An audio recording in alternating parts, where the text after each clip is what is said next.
Okay. Hello, Mister. Hello, Good afternoon. How are you today? I'm very good, thank you. Okay, Mister. Sorry for taking up your time. Firstly, let's introduce myself. My name is Shaira Salsabila. I live in Cipanas. I'm studying in TSIA Azari. Can I get to know you? Yes, of course you can. My name is Pascal. I'm from the Netherlands. I live in Indonesia. I'm living here now for the last 10 years.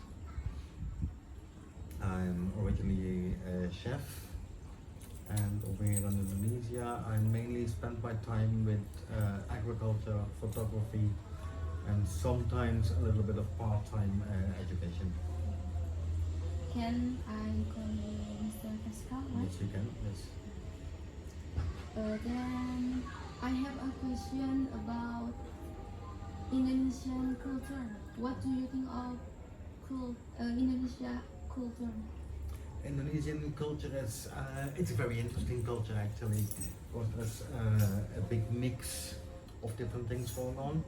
So you have your traditional cultures happening, you have a part religion happening in that as well.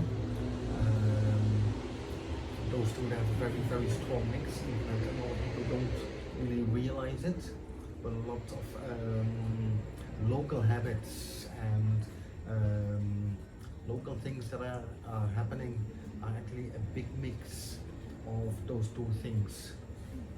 And so there's a big mix of your real culture and of your religion. You put them together and you can see that there's a difference between all different parts of Indonesia, where that happens at the same scale, but that even makes the difference between all the parts bigger. Did you like one of the Indonesian culture?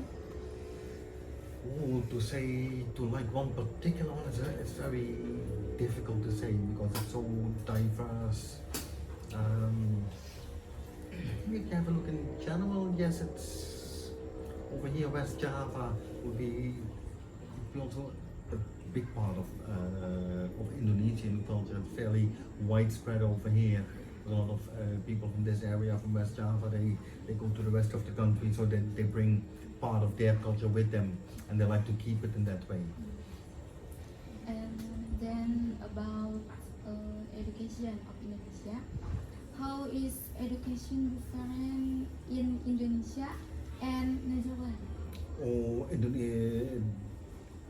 I think at the moment there's quite a big difference between education in Indonesia and the Netherlands.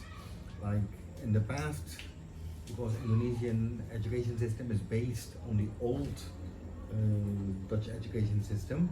So in the past there would be a lot of similarities, but now after so many years, obviously both countries have gone their own ways completely. There's been changes. Indonesia still sticks quite a lot with the old. One of the biggest differences, what I would say over here, is that there's a really big influence from religion in the education system.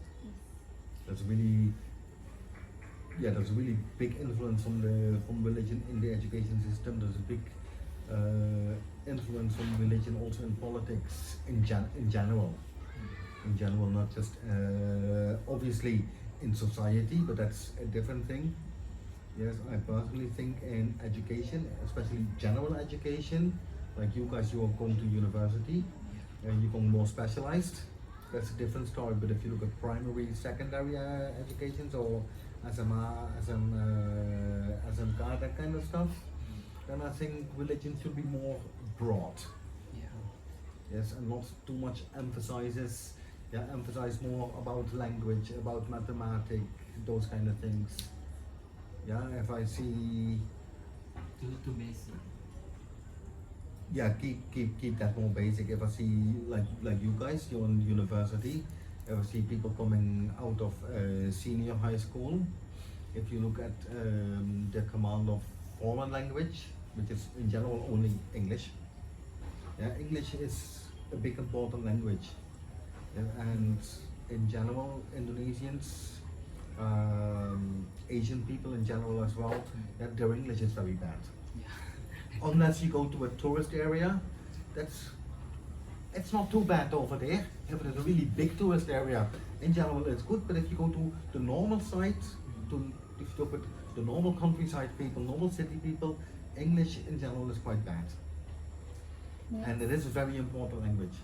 Like I know people they went to university for technology. What's the language of technology? English. Worldwide. Everybody in technology speaks English. Yeah. So it doesn't matter if you're from Indonesia, you're from Mexico, you're from the Netherlands, you can all speak in the same language and you all understand each other. Yeah. Like doctors, they speak Latin. Yeah, in the kitchen we speak French. Yeah, we all understand each other, and that's so. I think there should be more emphasis on those things, and that sometimes still surprises me a little bit. Like I don't expect pupils coming from an SMA to speak very good English, but I kind of expect them to have basic. If I hear people from I went to university to study English, can we have a conversation? And they are struggling. But you went to a university, you study English, and you cannot have conversation with me. And for me, it's not my first language. Okay, I travel a lot and I live abroad for a long time. Yeah. And speaking English, that's how I learn. But so that's one of the big things I would say that's a big difference. Like Netherlands, they start with English in primary school. So I think around the age of 9 or 10 years of age, the children start learning English and German until they are 17 or 18. Next, Mr. Can you adapt to the weather here, especially in Cianjur? The weather? Weather. Um, Oh yes, the weather over here for me is not a big problem at all. Like I've been working in the Caribbean, I've been working in the Pacific, which are very hot parts of the world as well. Temperature-wise, they get more warm than Indonesia.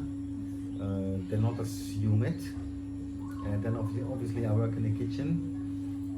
Temperatures can get very hot in the kitchen as well, so adapting to the climate for me was very easy.